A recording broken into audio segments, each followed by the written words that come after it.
Hi friends, when we left off, Ralph had not told Keith that he lost his motorcycle yet, but Keith made him a tiny helmet out of a ping pong ball. So they're having a conversation in the room now. Ralph peered at Keith from under his new crash helmet, which rested lightly on his head. He knew he looked every inch a motorcycle racer, but never in his whole life had he felt so ashamed. He longed to crawl off into his hole and never face Keith again. But his conscience, which until now he did not know he had, would not let him. There was nothing to do but stand there in his fine crash helmet and confess. "You might as well know," he told Keith. "I lost the motorcycle." Lost the motorcycle? Keith, who had been kneeling, sat back on his hands. But how? "I rode it by mistake into a pillowcase in a heap of linen on the floor. It got dumped into the laundry hamper," confessed Ralph. "You rode it into the pillowcase?" repeated Keith. "But you weren't supposed to ride it in the daytime. You promised." "I know," agreed Ralph miserably. "I didn't exactly mean to ride it." "Well, you see, the maid was vacuuming under the bed and I," began Ralph, and then he stopped. "Oh, what's the use? I rode it and I lost it, and it's probably gone to the laundry by now, and I'm sorry." The boy and the mouse were silent. Both were thinking about the little motorcycle with its clean lines and pair of shining chromium exhaust pipes. "That motorcycle was my very most favorite of all my cars," said Keith. "I saved my allowance and I bought it myself." Ralph hung his head in the crash helmet. There was nothing more he could say. It was a terrible thing he had done. "I guess I should have known you weren't old enough to be trusted with a motorcycle," said Keith. The boy could not have said anything that would hurt Ralph more. Chapter 9, Ralph Takes Command.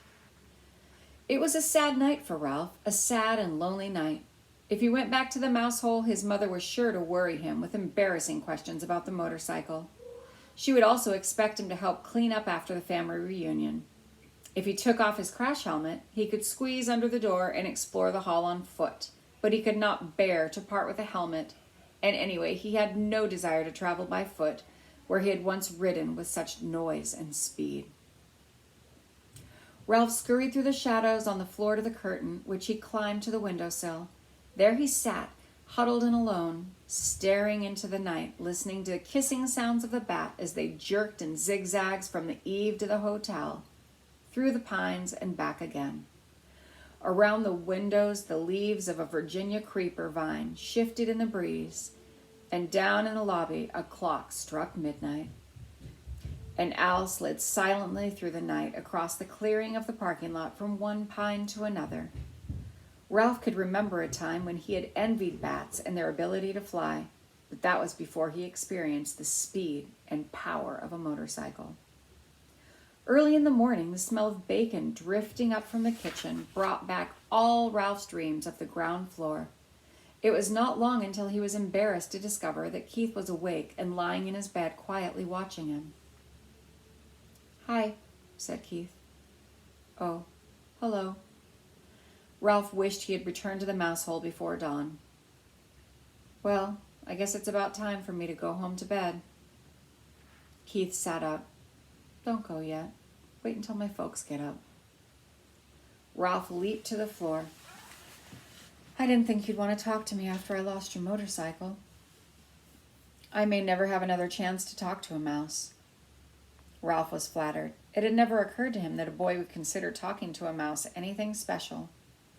"What would you like for breakfast?" asked Keith. "You mean we still get room service after what I did?" "Sure." Keith pulled his knees up under his chin and wrapped his arms around his legs. "You mean you aren't mad at me anymore?" asked Ralph. "I guess you might say I'm mad, but not real mad," Keith decided. "I've been lying here thinking. It wouldn't be right for me to be real mad because I got into messes myself. My mom and dad tell me I don't stop to use my head." Ralph nodded. "I guess that's my trouble too. I don't stop to use my head." "They say I'm in too much of a hurry," said Keith. "They say I don't want to take time to learn how to do things properly." Ralph nodded again. He understood.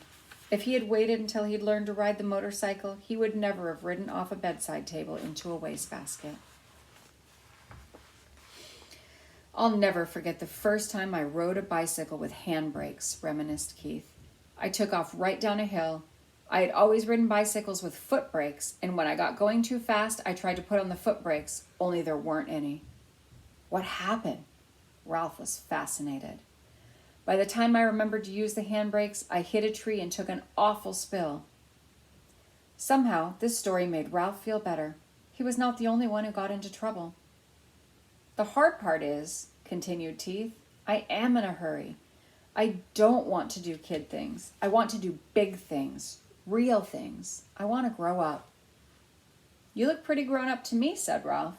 Maybe to a mouse, conceded Keith, but I want to look grown up to the grown-ups. So do I, said Ralph with feeling. I want to grow up and go down to the ground floor. Everybody tells me to be patient, said Keith, but I don't want to be patient.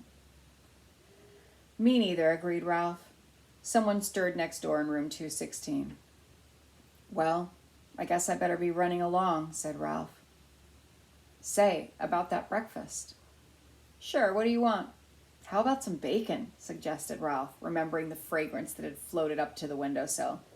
And some toast? With jelly, agreed Ralph, and ran off to the mouse hole, eager to tell his family that things weren't so bad after all. They were still entitled to room service. But when Ralph reached the mouse hole, he found pandemonium. His brothers and sisters and cousins were huddled together, squeaking with fright.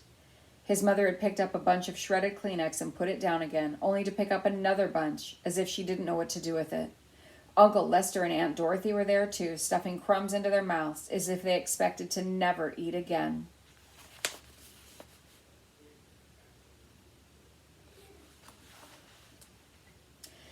Dear me, Ralph's mother was saying. Whatever shall we... Oh, Ralph, there you are at last. Where on earth have you been? Never mind. We haven't time. Time for what? Asked Ralph. What's going on around here? The housekeeper, your Uncle Lester, the sheets. Oh, do be quiet, everybody. Ralph's mother was so agitated she could not tell her son what was wrong. Uncle Lester swallowed a mouthful of crumbs. It's like this, Ralph. The housekeeper discovered a hamper full of sheets and towels and pillowcases with holes chewed in them. Uh-oh, thought Ralph. Whatever had happened was all his fault. He might have known. I heard her telephoning the manager about it from the office, continued Uncle Lester. The manager came up and called in all the maids and the bellboys, and everyone had to look at the holes chewed in the sheets. It was quite a powwow. The motorcycle, thought Ralph. What happened to the motorcycle? There might be a chance you did not go into the laundry after all. You didn't happen to see a motorcycle in the housekeeper's office, did you? He ventured. I was listening, not looking out, said Uncle Lester. I am not foolhardy like some other people around here. Ralph, you know what this means. His mother managed to pull herself together to say that much. It means war on mice, said Aunt Dorothy ominously. It means traps, poisons, said Uncle Lester. Who knows? This time the management might even spend money on an exterminator. We shall have to flee. There's nothing else to do.